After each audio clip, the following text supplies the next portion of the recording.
झूठ से हटके। नमस्कार, संदेश हिंदी न्यूज चैनल में मैं हरिशंकर जोशी आपका हार्दिक स्वागत करता हूं, हार्दिक अभिनंदन करता हूं। आज हम चर्चा कर रहे हैं 100 साल शर्म से भरी विरासत की। अब किसकी 100 साल शर्म से भरी विरासत है, मुझे लगता है ये बताने की आपको फिलहाल कोई आवश्यकता नहीं है, आगे पता चल ही जाएगा जब मैं बोलूंगा। सोशल मीडिया पर मां बहन की गाली देने वाले लोगों की जब आप प्रोफाइल चेक करेंगे तो आपको सनातनी, राष्ट्रवादी, कट्टर हिंदू और गर्व से हिंदू लिखा हुआ मिलेगा। ये सारी वैध अवैध संतानें हैं आरएसएस की, जो आपको हर जगह मिल जाएंगी और इनका चरित्र दूर से ही पता चल जाएगा। सरदार पटेल ने कहा था, राष्ट्रीय स्वयंसेवक संघ की करतूतों से व्यक्तिगत हत्या और हिंसा का वातावरण निर्मित हुआ। हिंसा के वातावरण का निर्माण हुआ, ये बात कही थी सरदार वल्लभ भाई पटेल ने। और किसके लिए कही थी? राष्ट्रीय स्वयंसेवक संघ की करतूतों के लिए कही थी।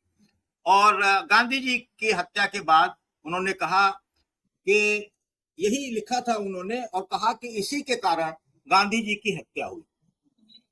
तो कल 2 अक्टूबर है, हम गांधी जी को नमन करेंगे। आज पूर्व संध्या है और हमारे लिए तो महात्मा गांधी सदा ही मतलब स्मरणीय है। कोई एक दिन नहीं है जब उनका याद किया जाता हो। लेकिन हो सकता है कि कल एक ऐसे लाट साहब भी जाएं जिनके मन से गालियां निकल रही हो और मजबूरन माथा टेकना पड़ रहा हो। न जाए तो अच्छा है, शांति मिलेगी बहुत सारे लोगों को।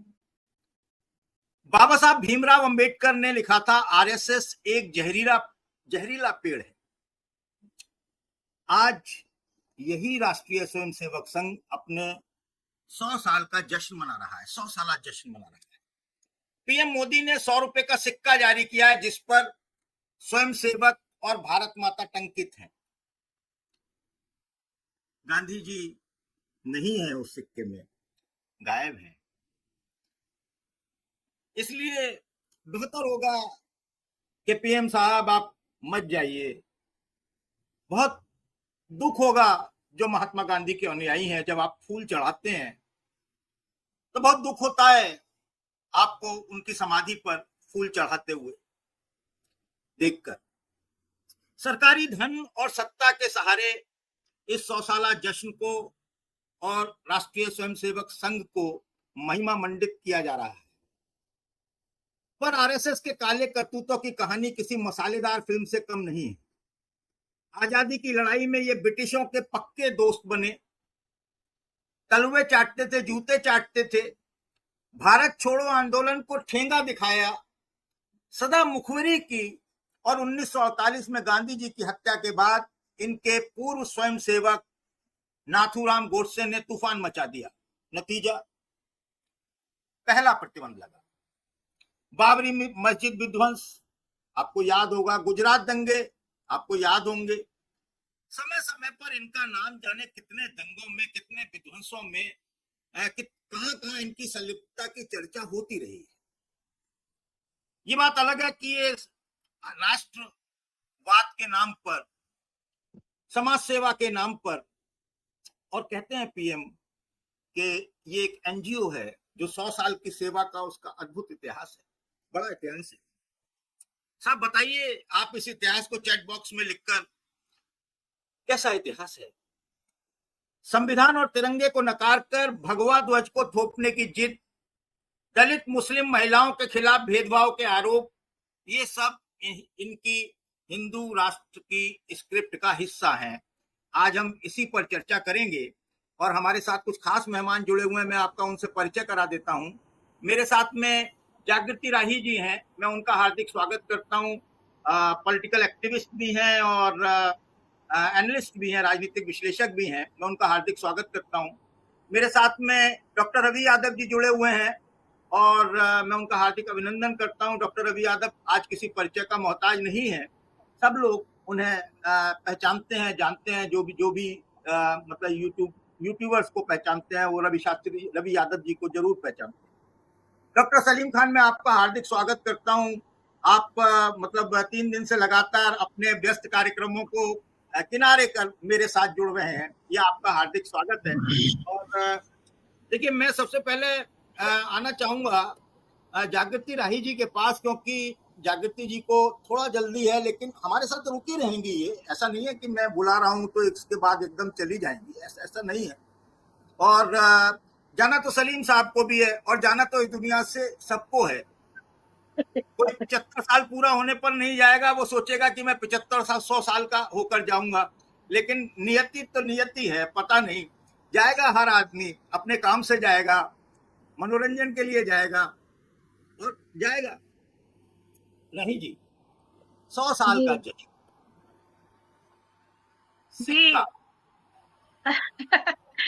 सिक्का तो क्या ही कहें, सिक्का तो उनका चल ही रहा है देश पे, तो वो सिक्का जारी कर ले एक दिन के लिए, उससे क्या फर्क पड़ता है, क्योंकि रुपए की कीमत तो घर में पहुंचा दी है, तो इसलिए सिक्का जारी करने से आपकी आवाज शायद कोई फोन पीछे से आ रहा होगा। जी, मैं कह रही थी कि भारत के रुपए की कीमत तो नीचे चली गई है और सिक्का वो निकाल रहे हैं, तो जो जिस दशा में रुपए को पहुंचा दिया है वो सिक्का थोड़ी उसको बचा पाएगा। दूसरी चीज मुझे कहनी थी कि जो एक 100 साल का इतिहास है उसने इस देश को आज कहाँ पे पहुंचाया है वो हम सब देख रहे हैं कि इस देश का प्रोफेसर, साइंटिस्ट, वैज्ञानिक, जो पत्रकार, जो भी कोई स्वतंत्र आवाज के लोग हैं, वो उन्हीं हिटलरवादी लोगों की सोच है, विदेशी मुसोलिनी हिटलर से प्रभावित आयातित सोच है, जो सबको, छात्रों को, सबको पीट रही है, गोली मार रही है, जवानों को या सेना के, और जेल में डाल रही है, देशद्रोही करार दे रही है। तो देश की बौद्धिक प्रतिभा को, जो देश को के समाज को नेतृत्व करने वाले लोग हैं, ये सब प्रताड़ित हो रहे हैं इस सोच से और इस संगठन से। हम सभी लोग ट्रोल होते हैं। हम लोगों ने कल बनारस में एक ज्ञापन दिया कि सोनम वांगचुक जी को रिहा किया जाए, तो उसके बाद उसका वीडियो डालते ही हम लोगों की ट्रोलिंग शुरू हो गई। तो ये इसी तरह के बुद्धि के लोग हैं जिनको इस देश के गौरवशाली, जो मैं कहूं अगर कि इतिहास है, उसको मिटाने में मजा आ रहा है, और सीधे सीधे ये एक तरह से विदेशी विचारधारा को थोपना, जो अब इजराइल से ज्यादा करीबी में है, वो उसी को लागू करना है इनको। तिरंगा यात्रा निकालते हैं, तिरंगा पसंद नहीं है, आजादी की लड़ाई पसंद नहीं है, गौरव यात्रा निकालते हैं, लेकिन बंटवारे का दिन और चौरी चौरा कांड याद करते हैं। कंफ्यूजन है, काफी कंफ्यूजन है इनको, और करना क्या चाहते हैं खुद नहीं पता है।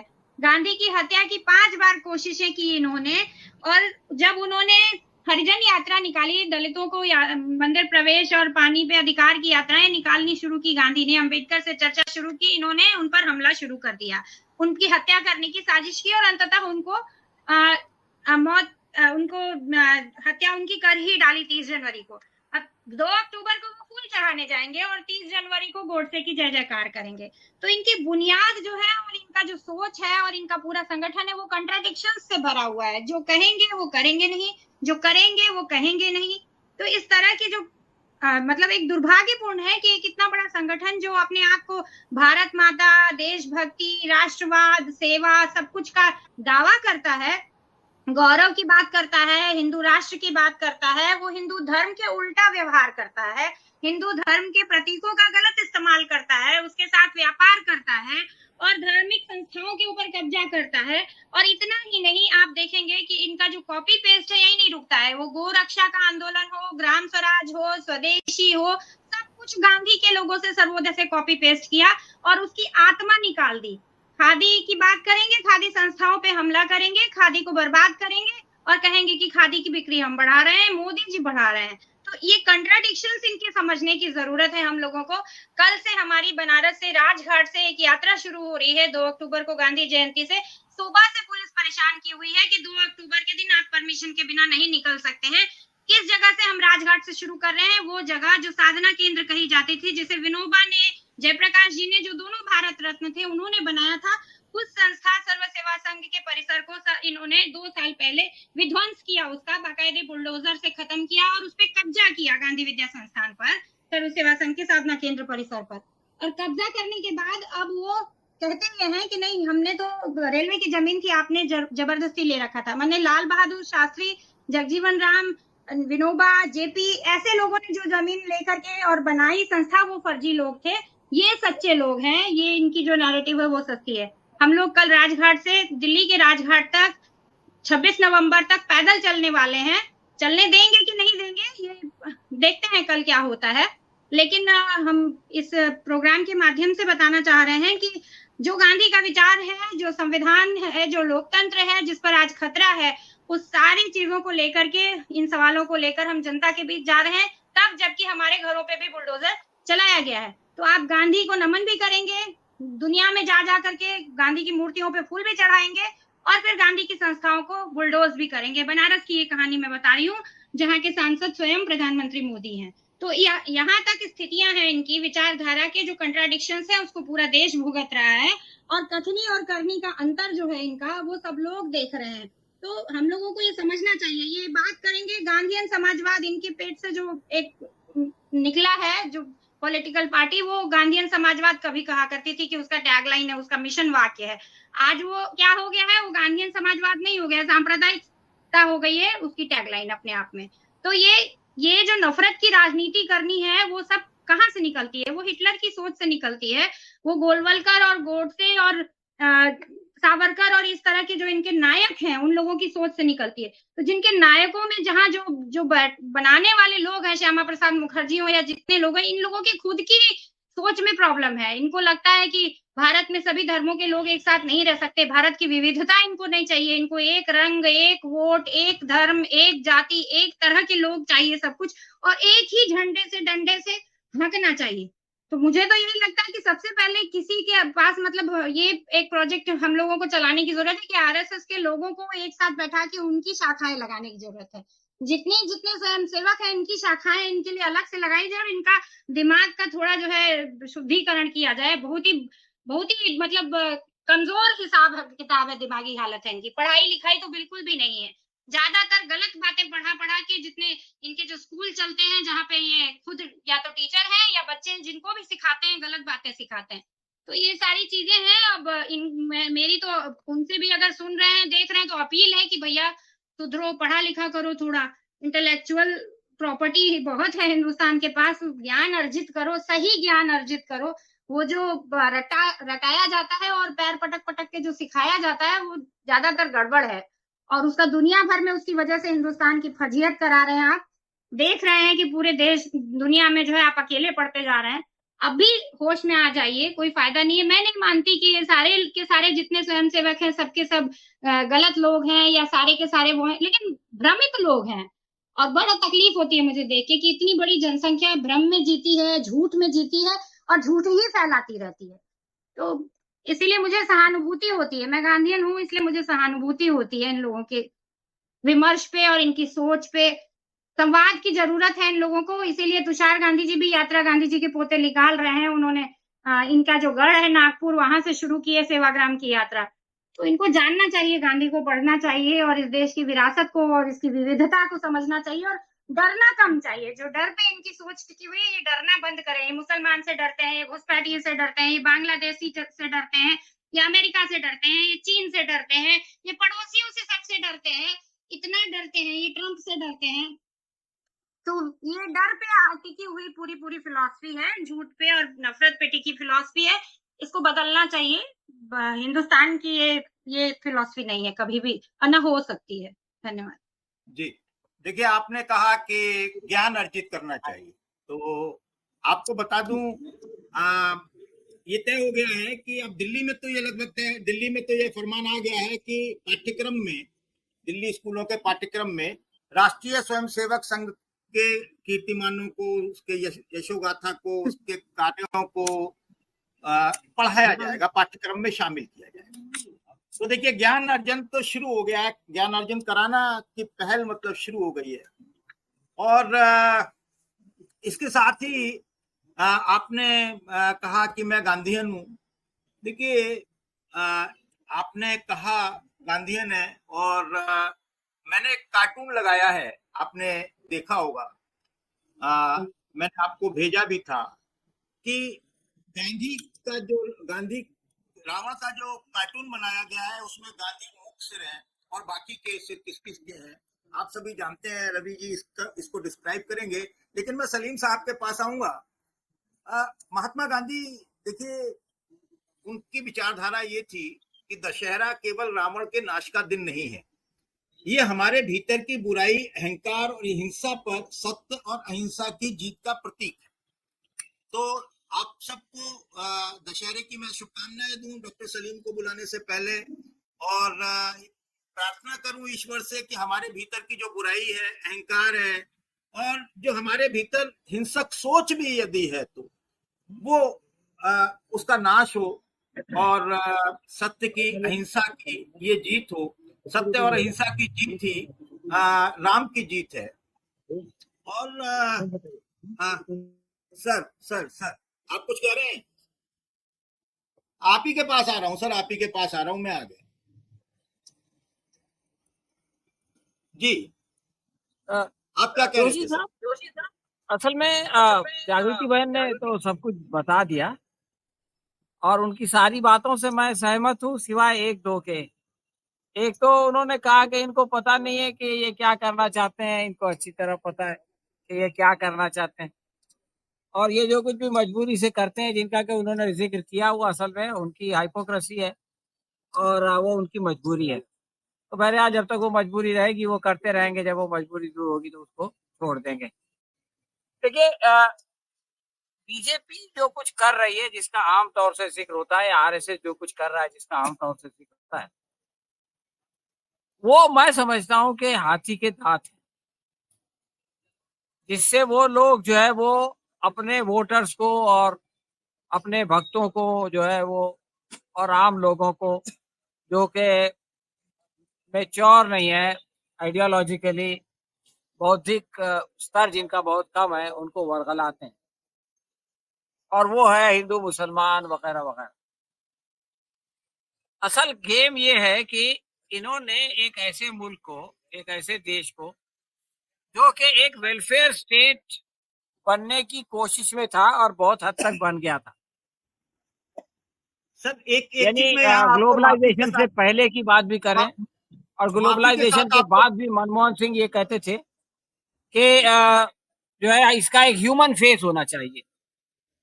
इन्होंने उस देश को, जो कल्याणकारी देश था, कल्याणकारी व्यवस्था जिसमें थी, जिसमें एक गरीब आदमी को उठा के जो है वो ऊपर लाया जा रहा था, जिसमें के आत्मनिर्भरता के लिए जो है वो मुख्तलिफ यूनिवर्सिटीज बन रही थी ताकि लोग अपने यहाँ ज्ञान हासिल करें, बहुत सारे पब्लिक सेक्टर बन रहे थे ताकि हम जो है वो बाहर से हमको जो है हमारा निर्भरता बहुत कम से कम हो, ये सब हो रहा था। लेकिन इस बीच में ये हमारा दुर्भाग्य है कि ये लोग आ गए और इन्होंने एक माहौल बनाया, सारे लोगों का ध्यान उस तरफ लगाया। जैसे चोर होता है ना, वो ये बोलता है कि देखो चिड़िया उड़ी, चिड़िया उड़ी, सारे लोग उस चिड़िया को देखने लगते हैं और वो जो है वो आपके पॉकेट मार के जो है वो निकल जाता है। और जब वो जेब में हाथ डालते हैं तो उनको पता चलता है कि वो चिड़िया नहीं उड़ी, बल्कि उनका जो है वो पर्स उड़ गया। तो ये जो किया इन्होंने, इस देश की सारी संपदा को जो है चंद मुट्ठी भर लोगों के हवाले कर दिया। ये सबसे खतरनाक काम हुआ है और इसका शिकार हिंदू, मुस्लिम, अगड़े पिछड़े सब है।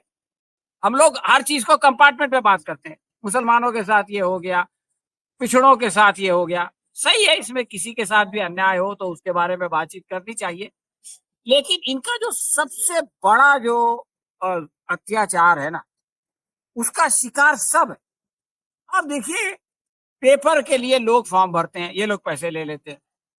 फॉर्म भरने के बाद अचानक जो है वो पेपर को अब पास होगा तो नौकरी देना है, नौकरी नहीं देना है तो क्या करेंगे, पेपर लीक कर देंगे।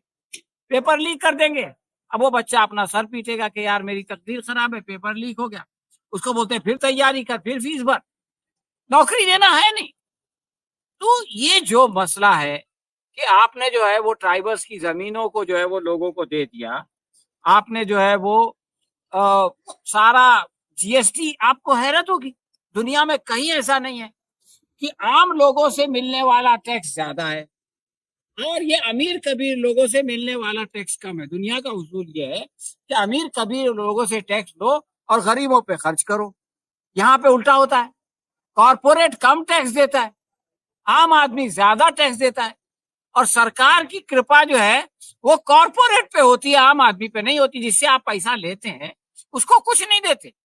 स्कूल्स बंद हो रहे हैं, हेल्थ सेक्टर, स्वास्थ्य का जो सेक्टर है, मैं बचपन में जो बड़े बंबई के बड़े अस्पताल थे, आज भी सरकारी अस्पताल वही है।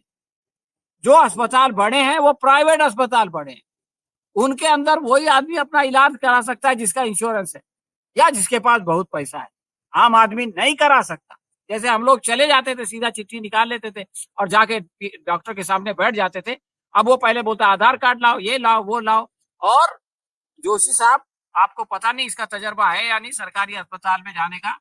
मैं गया हूं, एक बिस्तर ऊपर एक मरीज होता है, नीचे एक मरीज होता है, रास्ते में मरीज होते हैं। ये बंबई शहर की बात मैं बता रहा हूं।